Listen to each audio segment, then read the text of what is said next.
Welcome back. It is Hot Factor 90.3 Nigeria info and here in Port Harcourt. I'm Dayo. It's 9 minutes gone past 4 p.m. Conversation continues now. Many thanks for staying tuned. And the matter we'll discuss it next. Rivers State government approves a proposal for bill to stop open grazing. This was on the news yesterday. The Rivers State Executive Council has approved the proposed bill that will give legal backing to the ban on open rearing and grazing of livestock in the state. Commissioner for Justice and Attorney General of the state, Professor Adedayo Elusakin, briefed newsmen after the weekly Executive Council meeting. Here's what the Commissioner said. But we realize that we don't have any extant law criminalizing or prohibiting open grazing. And so it has become necessary for the Office of the Honorable Attorney General of Rivers State to propose a bill for consideration of Executive Council. That bill came up before Council for deliberation, and after exhaustive deliberation and discussion of the highlights of that bill, the same was approved by Council for onward transmission to the Rivers State House of Assembly for necessary legislative action. The Commissioner, Professor Adedayo, also briefed newsmen after, the Commissioner also said the bill, if passed and assented to, will criminalize and prohibit open grazing in the state. If you look at that bill, it's divided into 4 parts. The first part of that bill deals with the objectives of the bill. That's what the bill intends to achieve. And then also deals with establishment of the state and local government livestock and ranch administration and control committees. The second part of the bill deals with establishment of ranches and issuance of ranching permits. Third part deals with prohibition of open rearing and grazing of livestock, offences and penalties therefore. The final part of the bill deals with miscellaneous provisions, including power to arrest, detain, impound trespassing livestock, and the jurisdiction of the court to try offences. One of the core components of this proposed bill, how will it affect grazing activities and other related economic activities in the state? These and other related matters we're discussing in this hour. And joining me for the conversation is River State's Commissioner for Justice and Attorney General, Professor Adedayo Elusakin. Commissioner, good evening to you. You're welcome to Hard Facts. Good evening, sir. How are you? Very well, thank you. I hope you're doing well yourself. Yes, I am. Great. Let's get to the matter of discourse at this time. So the River State government has approved a proposal for a bill to stop open grazing. Might this in any way be related to the Asaba declaration by the southern governors? Very well. You recall that on the 9th of May 2021, governors of southern Nigeria, under the aegis of the Southern Governors Forum, made up of 17 governors of southern Nigeria, met at Asaba to discuss critical national issues.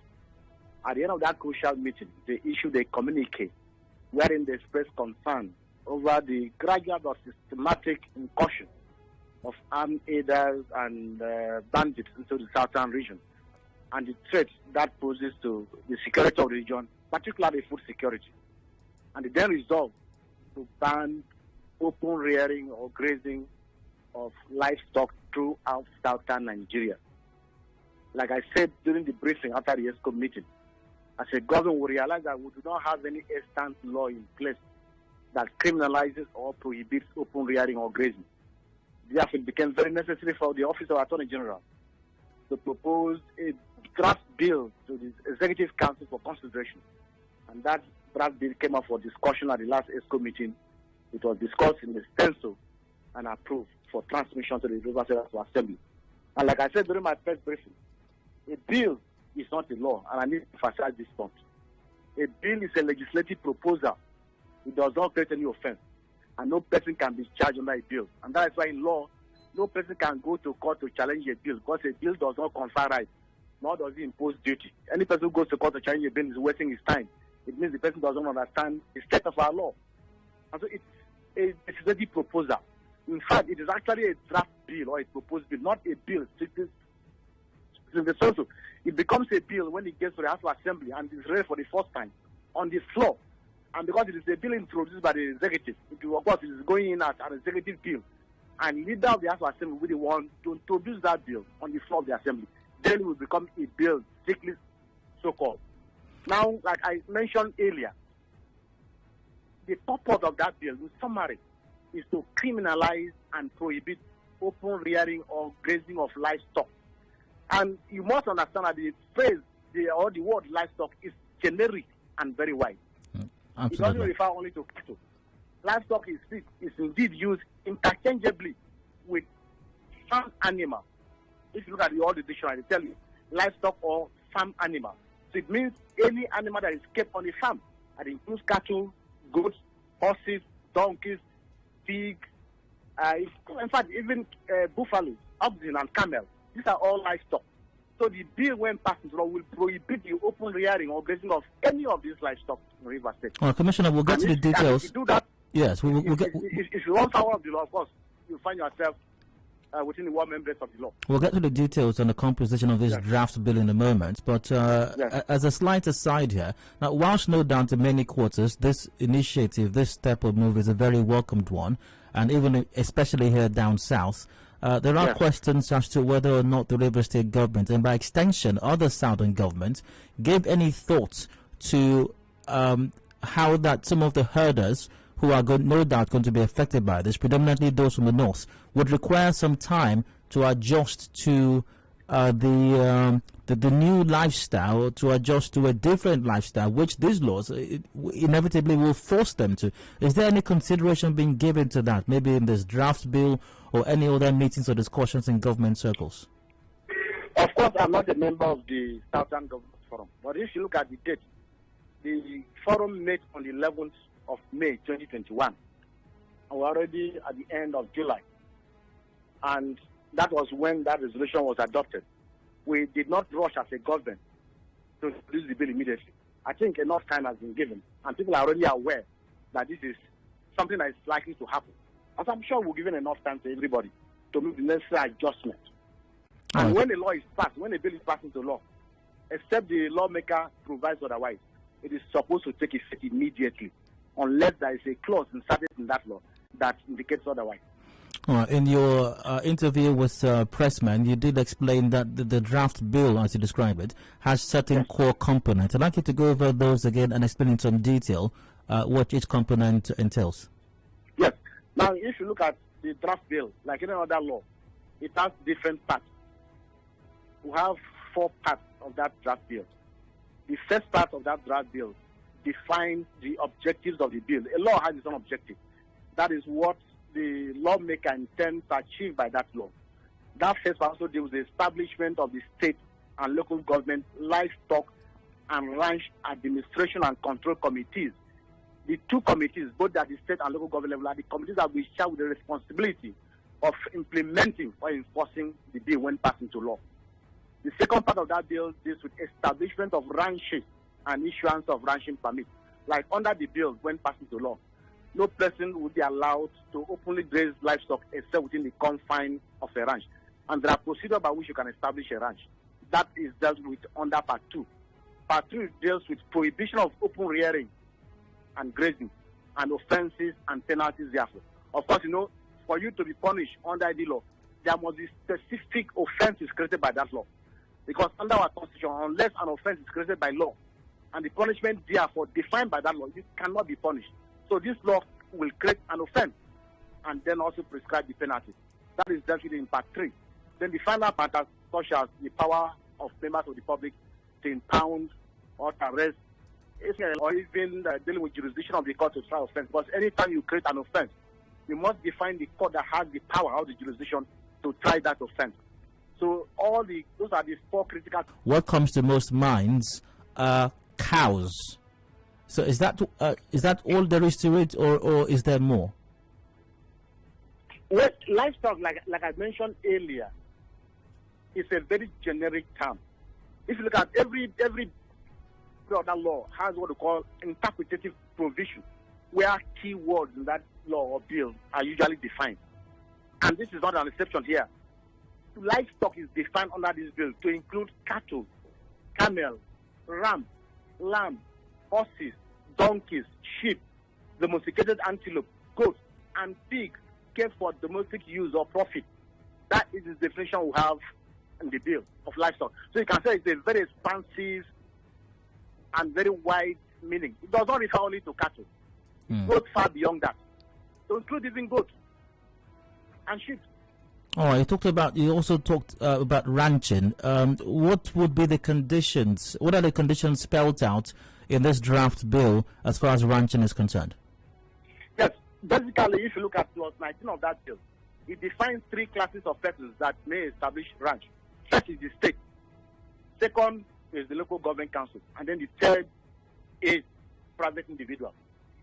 In relation of private individual, the procedure for establishing a ranch is provided for under clause 20. Under that clause, a private person seeking to establish a ranch will apply to the state or local government committee. In fact, the law says you have to apply to the government through the state committee for approval to establish a ranch. And then that committee, upon receipt of the application, will undertake an inspection of the proposed site. And that committee, when it comes into existence, is supposed to prescribe regulations and guidelines that every ranch must comply with. So if after the inspection, the committee is satisfied with the site proposed for the ranch, it may then recommend to the governor that the application is approved. And the governor is satisfied with that recommendation, may approve the application, and if it's also satisfied that that application will conduce to the interest of the state, that is provided for under clause 22. After the application is granted, then there's a provision for registration. The rancher is then required to register the ranch under clause 22. And then thereafter, the state committee will issue him a ranching permit, authorizing him to establish and operate the ranch within the state. If any ranch is operated in the state without following this procedure, without approval, and without a ranching permit, that itself will constitute an offense under the bill when passed into law. Are there conditions spelled out for the approval of a proposed site for a ranch? Well, yes. When you look at clause 20, there are certain basic criteria that are set out, maybe which may also apply in addition to what the committee may set out. It says 1, that the applicant must provide evidence of lease of the proposed ranching site. In other words, you cannot take somebody's land by force and use that land as the basis for an application. You must show evidence that that parcel of land you seek to use as your ranch site has been leased to you.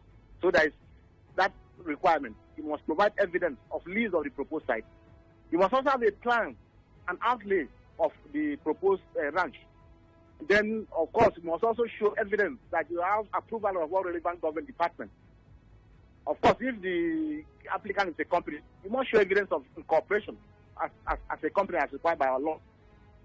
Then, if the application, of course, relates to local government, the local government council is also required to give consent to that application. And then there is also a requirement relating to a report of the environmental impact assessment. Of course, you must tell us what impact that operation of that ranch they have on our environment. And then, of course, the application is also required to be supported by a non-refundable deposit, which is prescribed. So once you are able to satisfy these requirements, the application will then be considered by the committee embarking on an inspection of the proposed site for the ranch. Have particular or specific parts of the state been mapped out as possible locations for these ranches? Can you take that again? Have specific locations been mapped out within the state as possible locations for these ranches? Certainly, we have been too forward of any person to do. We are just proposing a bill, so that law must come into effect, and the committee must be seen to start work. It is the committee that may find out those possible locations. So I'm not sure there's any such possible location, but that will be the work of the committee. All right, so I've got... Okay, the next thing you mentioned I think is very interesting here. You talked about open grazing. Now, it seems very clear-cut what open grazing is. However, when the show started today at about 3 o'clock, I listed out as I do every time, I listed out the matters I was going to be considering on the show. And someone sent in a WhatsApp message that early at about 3 p.m., sometime past 3. Now, it relates to open grazing. I'd like to read that WhatsApp message now. And it goes thus. On open grazing in Rivers State, please, things should be clearly defined. Should we be worried about my goats grazing in the village because of overzealous task force members? So could you clearly define what open grazing means in this case? Bayo, happily, I can tell you that this bill was drafted. The phrase open grazing and open rearing are defined under the bill. Open grazing is defined to mean under the bill the act of pasturing livestock in open fields to feed on grass, shrubs, cabbage, some crops, farmland, etc., without restriction. And then open rearing is defined to mean the breeding and raising of animals in open fields.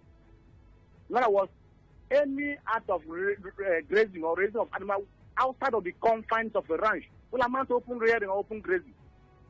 So this fellow who raises his goats in his village in some open field will be contravening this. If it becomes law, will be contravening the law. Of course, you know that even in the villages, there are a lot of cases where goats, pigs have caused damage to neighbors. That's open grazing. So if you want to raise a goat in the village, you are required to have a ranch. Not just stop it from having a ranch. All right. So also you talk about the whole essence. Let me explain this. The whole essence of this bill is to ensure that we protect our people. Basically, we must protect them not only against external aggressors, but also even from among ourselves. Because one sort of concern is that, look, if a man has about 20 goats in the backyard of his kitchen at home and openly grazes them, that can cause some friction with his neighbors. I'm sure you certainly agree with me. And so this bill will go a long way in ensuring that such incidents do not occur again in our state.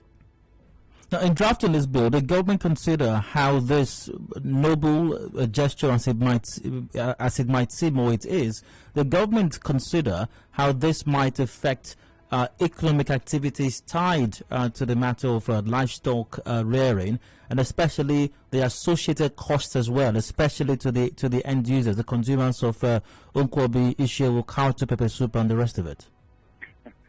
If you look at the objectives of the bill, it defines the objective of the bill as including the need to promote modern techniques of animal husbandry. See, we've come a long way, and I need for us to ensure that what we do in this country or in our state conform with the best international practice. So there is nothing wrong in ensuring that we have a system of organized animal husbandry. That is what this bill seeks to do. We can't have a system where every person is like a law unto himself. That certainly cannot be. We've gone beyond that stone age, or that primitive, brutish age that John Locke talked about in his cerebral works. We've gone beyond that stage. And what is the proposed punishment for any person who contravenes the provisions of this bill when it becomes law? Now, under Part 3 deals with offenses and penalties, and there are quite a number of them.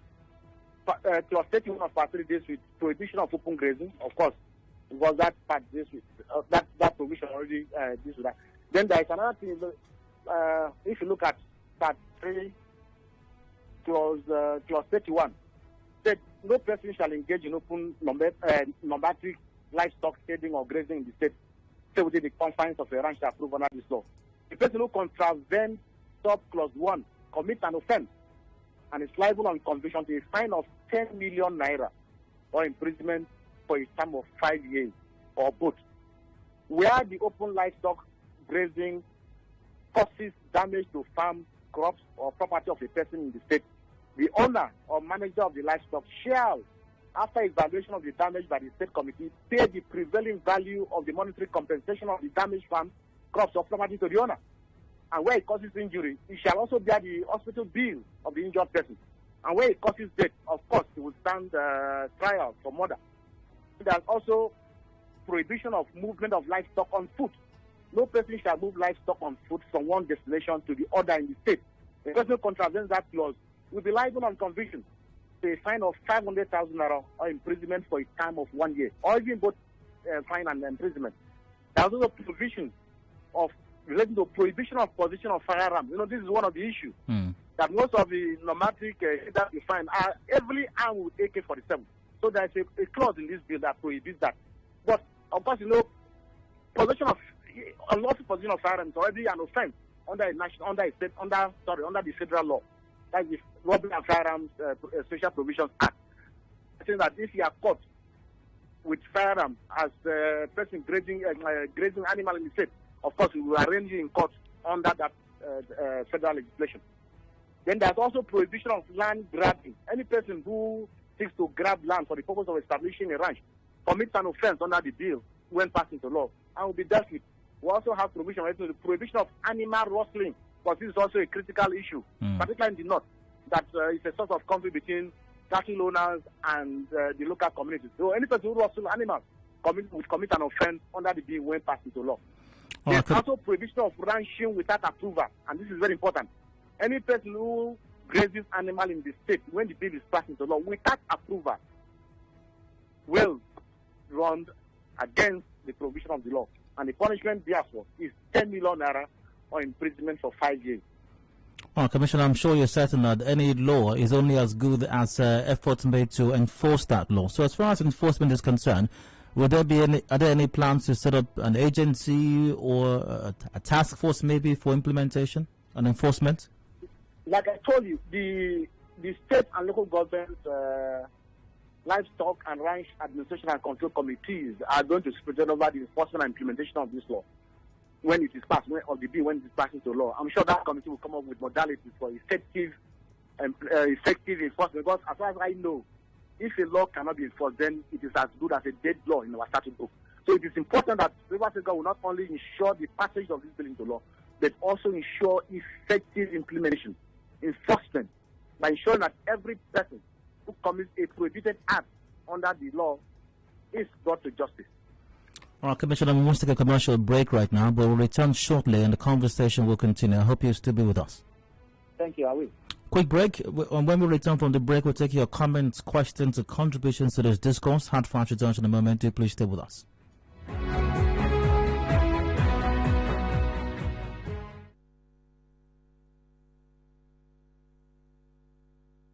Connect with your customers. Advertise on 92.3 Nigeria Info. Visit our downtown office at Shop 9, Mediatrix of All Gracies Plaza, opposite FIRS, Stadium Road, Port Harcourt, and book your commercials. Call 0817-001-8162. That is 0817-001-81. Connects you to your customers. Connect Plaza, opposite FIRS, Stadium Road, Port Harcourt, and book your commercials. Call 0817-001-8117, 001-8162, and let us connect you to your customers. Connect with your customers. Advertise on 92.3 Nigeria Info. Visit our downtown office at Shop 9, Mediatrix of All Gracies Plaza, opposite FIRS, Stadium Road, Port Harcourt, and book your commercials. Call and book your commercials.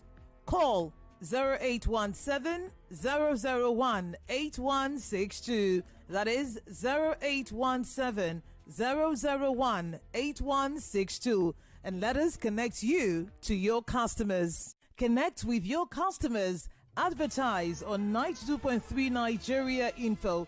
Visit our downtown office at Shop 9, Mediatrix of All Gracies Plaza, opposite FIRS, Stadium Road, Port Harcourt, and book your commercials.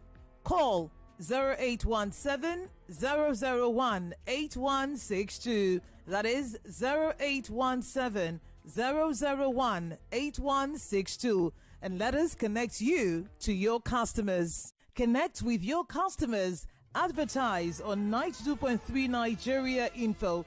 Visit our downtown office at Shop 9, Mediatrix of All Gracies Plaza, opposite FIRS, Stadium Road, Port Harcourt, and book your commercials. Call 0817-001-8162. That is 0817-001-8162. And let us connect you to your customers. Connect with your customers. Advertise on 92.3 Nigeria Info. Visit our downtown office at Shop 9, Mediatrix of All Gracies Plaza, opposite FIRS, Stadium Road, Port Harcourt, and book your commercials. Call 0817-001-8162. That is 0817-001-8162. And let us connect you to your customers. Connect with your customers. Advertise on 92.3 Nigeria Info. Visit our downtown office at Shop 9, Mediatrix of All Gracies Plaza, opposite FIRS, Stadium Road, Port Harcourt, and book your commercials. Call 0817 001 8162. That is 0817 001 8162. And let us connect you to your customers. Connect with your customers. Advertise on 92.3 Nigeria Info. Visit our downtown office at Shop 9, Mediatrix of All Gracies Plaza, opposite FIRS, Stadium Road, Port Harcourt, and book your commercials. Call 0817 001 8162. That is 0817 001 8162. And let us connect you to your customers. Connect with your customers. Advertise on 92.3 Nigeria Info. Visit our downtown office at Shop 9, Mediatrix of All Gracies Plaza, opposite FIRS, Stadium Road, Port Harcourt, and book your commercials. Call 0817 001 8162. That is 0817 001 8162. And let us connect you to your customers. Connect with your customers. Advertise on 92.3 Nigeria Info. Visit our downtown office at Shop 9, Mediatrix of All Gracies Plaza, opposite FIRS, Stadium Road, Port Harcourt, and book your commercials. Call 0817 001 8162. That is 0817 001 8162. And let us connect you to your customers. Connect with your customers. Advertise on 92.3 Nigeria Info. Visit our downtown office at Shop 9, Mediatrix of All Gracies Plaza, opposite FIRS, Stadium Road, Port Harcourt, and book. It's your turn. Let's talk. And now, Hard Facts. Hard Facts with Dayo. Welcome back to Hard Facts 91.3 Nigeria Info and here in Port Harcourt. I'm Dayo. 23 to go before 5 o'clock. The news update is at 5. Before then, my conversation with River State Commissioner for Justice and Attorney General, Professor Zachary Sadanga, does continue. Commissioner, you're welcome once again. Thank you, sir. We're discussing River State government's approval for the proposal of a bill to stop open grazing. You're welcome to join the conversation right now. Lines are officially open. Call 0817 93 0002, 0817 93 0003 or 0007 with your comments or questions. We are live on facebook.com/Nigeria Info PH, and WhatsApp is on 0809 030 6416. Speaking of Facebook, Edward Godness goes, I thank River State government for that, so that farmers can farm freely. It cannot affect us at all. Cows have been damaging our crops. Thanks. Great to hear from you. And via WhatsApp, good afternoon. Okay, I think I'll take this call first before we go to WhatsApp. Let's see. I got Bassi from Ada George. Hello, Bassi. Welcome. Go ahead. Yes, Dayo, good. Hi, please. Dayo, I say that if there is nothing the South and this particular thing they are set to do for us, it's not just for us here, for today, but for our children and our children's children. What they are about to do for us, they may not understand. A lot of persons may not understand, and so they will be very quick to jump and begin to castigate them. But sometimes it's good to sit down and project into the future, because a lot of things had happened in the past, most especially as it concerns other parts of this country. Plateau, that's Plateau State and Kaduna State. Some of us know a little of the things that happened there prior to what we are seeing today. So this is one thing they will be doing for us that is very, very, and I commend them. And I pray that all the southern states, the 17 southern states, will key in and make sure that this bill are passed across all the states and they become law. Bassi, great to hear from you. Bassi, great to hear from you, sir. James from Okrika, you're welcome. Please go on. Good afternoon, Dayo. Straight to your comment or question, James. Dayo, please, I want to ask three cardinal questions. No, we'll take two or one, James. Go ahead. Please, let me ask, what has changed from the proposed bill of from the Secretary to the Federation, Boss Mustafa, who drafted and gazetted the open grazing law and allowed the issue of ranching instead of Ruga? And I quote River State government saying that River State government does not have land to issue of ranching or Ruga. Now I'm asking, where is the land coming from? Where will we get the land that River State government is proposing a bill for ranching to take place in River State? And second question I'm asking, that state executive council meeting is not on voice as far as I'm concerned. For the past 3 months in running, Okika local government does not have any representative in that state executive council. So therefore, if the House of Assembly now agree that Okika people should donate land for the ranching to take place in River State, then that means we have been doomed. For us in Okrika, as a social rights activist based in Okrika, we are going to contest that executive council meeting in court because Okrika is not representative, and you cannot take our land for ranching because River State government have already said there is no land for River State to gazette for any ranching or Ruga. Now River State government is now proposing a bill. What of if the assembly now say, okay, the land should be located in Okrika? Then what is the interest of Okeka people in that area, which our executive council was not there in that meeting, no commissioner was there. What do you mean no commissioner was there? It was the state executive. James, I get your question, but what do you mean no commissioner was there? It's a state executive council meeting. Why would commissioners not be there? Okeka does not have any commissioner as it stands today. Oh, okay. If this seminar was sacked. James, regardless, your concerns been noted, so the commissioner will respond now. Commissioner? However, yeah, go ahead. Let me just respond. I am a Rivers man, and I think that Okrika refers to a specific ethnic nationality. As I speak, Boma Iyaye is a member of ESCO, and is of Okrika extraction. I think it stands to be corrected. Okay. You should know that Boma Iyaye is from Okrika, and is a member of the State Executive Council. So when you say that there is no Okrika person in ESCO, that is not that here, not there. That is indeed a deliberate falsehood. But that is beside the point. That's not what we are looking at. Now, under Ruga was under the Land Use Act. Every land in the state is vested in the government, who holds that land in trust for the use and enjoyment of the people. Under Ruga, federal government intends to take land as if we are by force. I said we don't have any land we are going to donate for Ruga. But if we have our own project, of course we can use our own land. We cannot be compelled by federal or external level of tier of government to donate land. We are in a federation, not a unitary government. And the federation means that both the state and the federal are co-equal. One is not a sub-state or inferior to the other.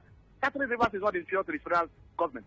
So we cannot be compelled to donate land for a program that is not, we are not part of. But under this proposed bill, if it passes into law, of course, we have land. We have land to use. All right. Now to WhatsApp. Good afternoon. What level of business size of animal husbandry is expected to register and operate a ranch? This definitely will affect both indigenous and external business entities. Hope this won't create a situation that hits back on the people it was intended to protect. That's from Anthony. Now, related to that is another comment via WhatsApp that goes, also, if I train the livestock in my compound, will it amount to a violation of the law on anti-open grazing? And I also want to draw your attention to a previous comment I read on WhatsApp as well. A person saying, what if I'm training my goats or running my goats in my village back home? And you said if you're running goats, you have to apply for a ranch. So a person who's got just, a handful of goats or even 1 or 2 rams or maybe even a cow or 2 as well, are those persons required to also register or apply to operate a ranch also? I've discussed the highlight, general provision, or what we call the general clauses of this bill. Rest of the first question that talks about what kind of business. Yeah, what business size of animal husbandry? Yes. A company is a company. If you have a registered company, of course, I don't want to begin to imagine that the law is required to define how many livestock you have. If you have the registered company and you're into your animal husband, of course the law will apply to you. So it is not for the lawmaker to begin to define if you have 5 sheep in in your ranch if you have 100 goats. No, that is not the business of the law. If you have a registered company and you satisfy the requirements, the law will apply. When a law is enacted by an assembly, that law applies generally to all persons without exemption. We got via phone Idong from GRA. You're welcome. Please go on. Yes, good afternoon. Go ahead, please. Yeah, my name is Idong. Go ahead, please. Now, I want to ask, the land the River State government is proposing into this bill, are they giving us this land for free? There is no land proposed into this bill, so that premise is absolutely false. I mean for ranching. That's what I'm saying. No land has been proposed for it. Okay. Now, if hello, can you hear me? Go ahead. Yes. Okay. Because I heard your guests they're talking about the land designated for ranching. I want to ask. Once again, no land has been designated for ranching, and I specifically just a moment. I specifically asked him that question if there was any land specifically set out or set apart for it, and he said no. The point is that are they going to buy this land, or they will just give this land to these people to ranch? Okay. Allow me to intervene here. Go ahead.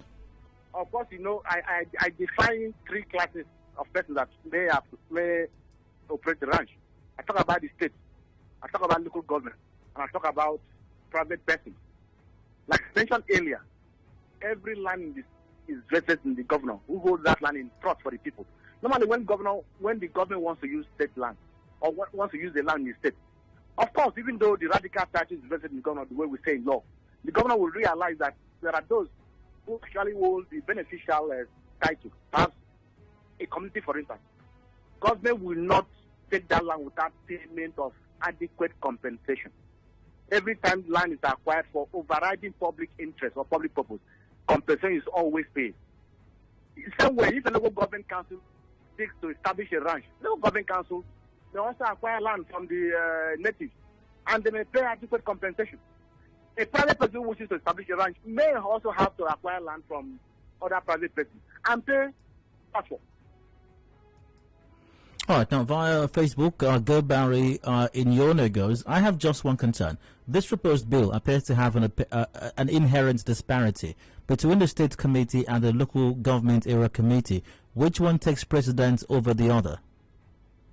The State Committee, of course, if you look at hierarchy, is higher than the Local Government Committee.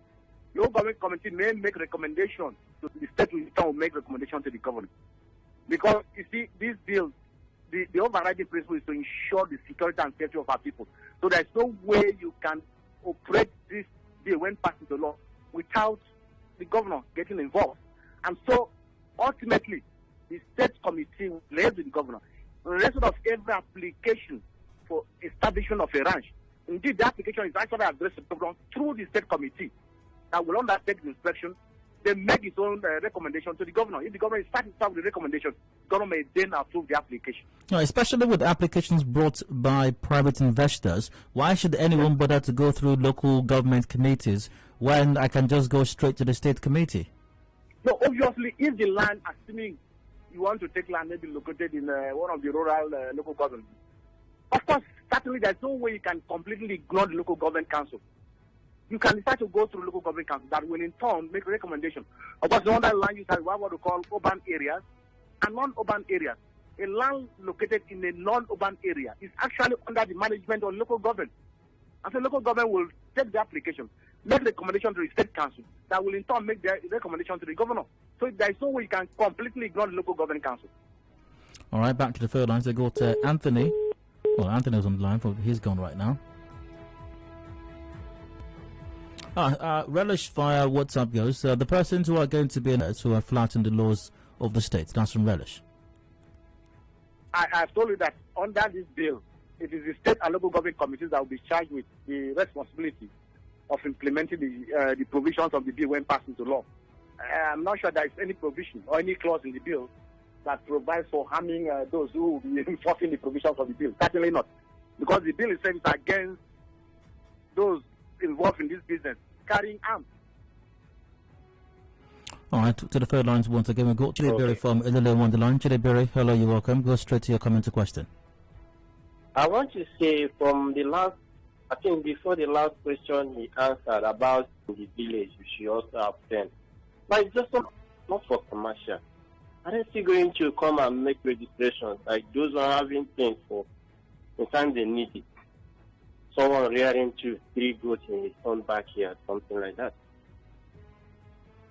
Okay, I think that matter has been addressed already, but Commissioner, go ahead. Yeah, I've addressed those matters. All right. If you decide to rear a goat behind your backyard, and it does not pose any danger to any person. So, Chidibira, I think that's a fundamental part of this. I mean, even if you're going to rear 2 goats, or your grandmother has 3 goats, her goats must not pose a danger to somebody else. Her goats cannot wander. And that's the point I've emphasized. Her goats should not wander into someone else's farm to go eat their cocoyams or anything like that. Certainly, shouldn't. All right, still via WhatsApp, I suppose. Dial, nice bill, but is it our security agencies that will enforce and punish offending herders? So herders will pay 10 million naira fine in this Nigeria. To who? This will end as paperwork because bandits with higher crimes are forgiven after repenting, not some John. I think... Go ahead, Commissioner. It is not for security agencies to punish those who breach provisions of any law. Of course, security agencies cannot. It is for them to arrest suspected offenders. The duty of trying them and making and ascertaining whether or not they are guilty of the alleged offense rests squarely with the court.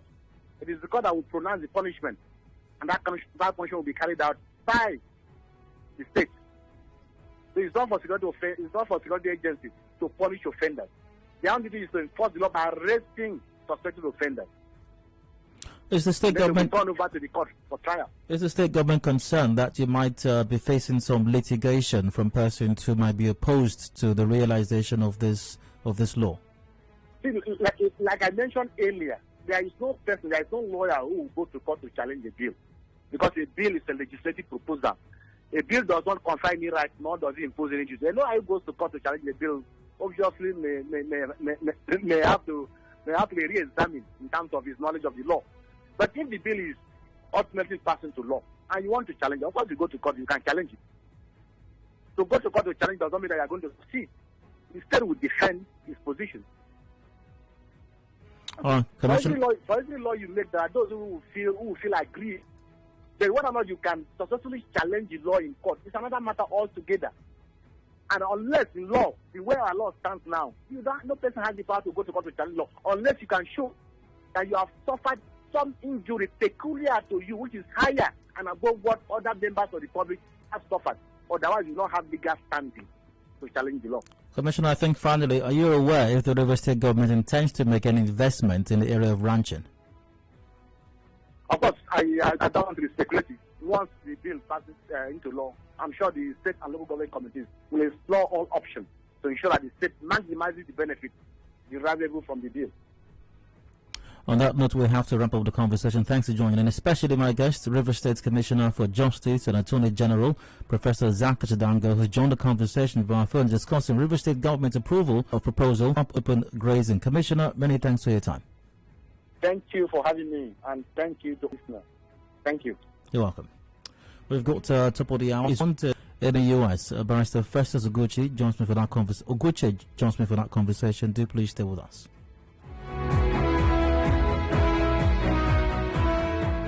Information is a two-way thing. Nigeria Info, it's your turn. Let's talk.